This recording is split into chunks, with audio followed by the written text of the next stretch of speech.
Hey guys, Knight from Echo Airsoft, or East Coast Operators, doing a review of my primary. I know a lot of you have been asking what kind of gun do I run in the videos. Well, this is my first video on this gun, so let me just get to it. What I have here is the body is all stock, the grip is stock, the lower and upper receiver is stock, rails are stock, and the stock is stock. That's pretty much it. Buffer tube is stock. It's a nice, well-built platform. I believe it's polymer plastic, or ABS plastic. So it's a very sturdy plastic, but yet it has a nice weight to it. So it's not too heavy, not too light. It still has a realistic feel on it. I put this Magpul PTS angled grip on here. It comes with this little piece right here. If you can all see that, this little interchangeable part. If you take out all these little Allen screws, you can see you can take this little piece out and put in the little nub here for the AFG. I believe 2 it is, or AFG 1. I don't know which one it is, but they have that little thing for your fingers, but I didn't really like it, so I took it off. It comes with 2 sling mount points. It comes with this one ambidextrous sling mount point in the front. This one, I'm not sure if you can change it or not. I'm sure you can, but I don't know how to do it. But it's a sling mount point on the driver's side of the gun. Only the driver's side for the safety and full auto, the selector switch, not ambidextrous. Charging handle that doesn't really do anything, but it is functioning. I believe this is a 8-inch rail. I'm not exactly sure, but I believe it's 8 inches. I got this in the long version. They have the long version and the CQB version. I think the only difference is that there's a different barrel size, but I believe the rails are the same.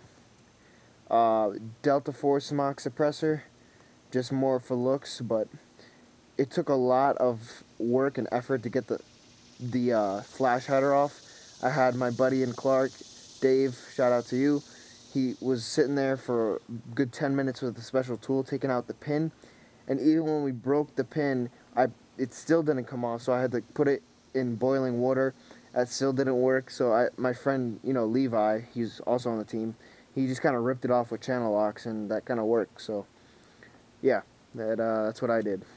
I did a pretty crappy paint job, but I'm going to be painting it again soon anyway, so that's not really anything to worry about. You see I have tape here.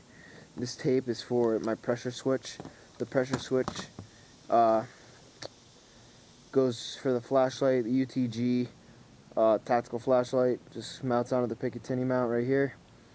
Goes right here. I just tape that off and tape that off so the wires aren't in the way. It has a fixed post front sight. Can't really take that off, which is kind of annoying. I don't like that, but whatever. This is a G&G CM16 Raider. I put a KWA motor in here so it shoots a lot faster and more efficient. I put a different barrel in here. I forget what kind because my buddy did it for me, kind of like as a gift. So I don't really know what barrel is in there, but it's shooting a lot better. It's, more accurate. Not that it's shot pretty accurate even out of the box, but something to be aware of, that G&G motors aren't the best, so they might crap out on you. So just have a spare motor, because you might want to just switch that out anyway. Only one side for the mag release. On this side, on the other side, you can see this. If you want to see the piston or whatnot, this doesn't open it, so you actually gotta kind of like pry it open, like so. And in here, you'll see you got your hop-up unit, and your piston, and so on and so forth. Okay, what else? I run a Holotech made by GMP. There you go, it's on now. I'm not sure how well you can see that, but if you can, cool. If you do not, it's a holographic sight, pretty much. It's a 551 in black. I couldn't find a tan one in stock, so I just got a black one. I can always spray paint that later if I want. But I kind of like this black and tan look. It's not a two-tone, but it's a primarily tan with a little bit of black. I kind of like that. But, whatever. I got a rubber band here. I'm getting some chem lights for my cousin because I'd rather wait and get free chem lights for my cousin who's in the army than have to pay and wait. So or pay and get them sooner. So I'll just wait and get them for free. It's not really a point of buying them if I can get them for free. This fixed post sight is adjustable. You see right here it says up, and you can kind of twist that and it adjusts that. Right now this is chronoing at about 315. It's crappy, I know, because I messed it up by accident. I moved the hop-up unit and I'm trying to raise the FPS to about 348 just so it's under 350. So it's good for CQB play. That's how I like to play more CQB.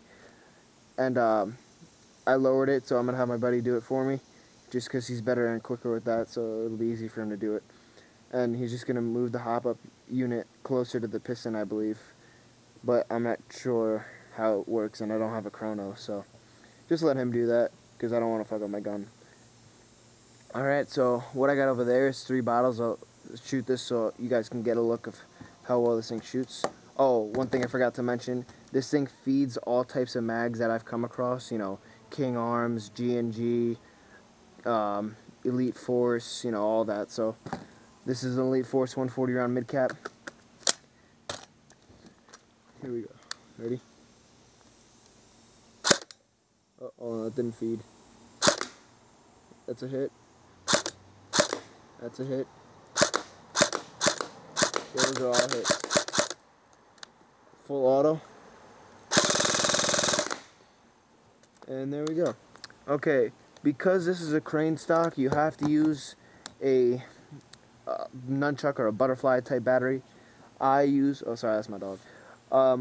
I use an 8.4 only because I don't need full auto really, and indoor games are usually semi only unless we're playing hot and cold where you can go all full auto.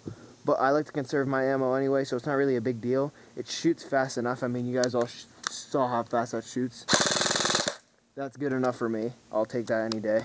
I don't need any lipo or anything in there. But you can convert this. You can take out, you know, you can, I guess, use a different stock and rewire it. I guess you could put a PEC box battery up here and, you know, maybe have it wired to the front or put a different type of stock on, maybe a full stock. You can take off the buffer tube, but I personally like the crane stock. It's a 6-position crane stock, you know. Rubber butt pad. Yeah, very nice trigger response. I have no problem engaging targets quickly and efficiently, so that's another plus. You know, some of the guns you see out there, you hold it down and you have to wait almost like half a second and then it shoots. Now this is as soon as you pull the trigger, the BB is flying, so I like that a lot. One thing to keep in mind is that this magwell, a lot of G&G magwells do this, is slightly too big for the magazine. What happens is the magazine will end up going like this a little bit. That's an exaggeration, but like it'll go like that and it doesn't feed because it doesn't reach the top.